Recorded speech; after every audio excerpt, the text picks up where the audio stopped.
আপনি কে? এখানে কি করছেন? হু আর ইউ? আও, ছাড়ুন আমায়। এই, কে আপনি? এখানে আপনার কাজ কি? এটা তো আমার প্রাইভেট হসপিটাল। তুমি কোথা থেকে এলে? আমি ক্লিয়ার করছি বিষয়টা। কি? আমি ওর ছোটবেলার ফ্রেন্ড ইয়াশ? না, এটা হতে পারে না। আমি বিশ্বাস করি না। রোহান কি বলছে এটা? এই মেয়ে কিভাবে জেনি হয়? ওরা তো থাইল্যান্ডে থাকতো। কোনো প্রমাণ আছে তোমার কাছে? ইয়েস স্যার, এই ফাইলে সব ডিটেলস দেওয়া আছে। এখানে ম্যাডামের সকল তথ্য রয়েছে। না, আমি কোনো জেনি না। আমার নাম তো মিমি। ম্যাডাম, বিশ্বাস না হলে দেখুন, আপনার নাভির নিচে একটা কাটা দাগও আছে। আরে, এটা তো সত্যিই দেখছি। তার মানে কি আমার নাম জেনি মিমি না? স্যার, উনি হাই স্কুলে থাকতে কেবল কার অ্যাক্সিডেন্টে ওনার অর্ধেক স্মৃতি মুছে যায়।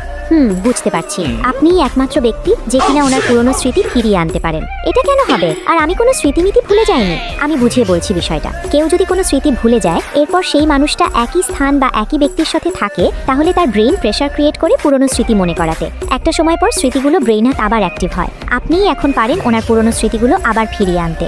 স্যার, আমরা আজকেই চায়না ফিরে যাচ্ছি। আচ্ছা, ওকে, ও আমাদের সাথে নিয়ে চলো। জি স্যার। শহরটা কতটা চেঞ্জ হয়ে গেছে। এটা কি? এটা এখানে আসলো কিভাবে? শিট, আমিই তো রেখেছিলাম। ওয়াও, এত বড় কারোর বাড়ি হতে পারে?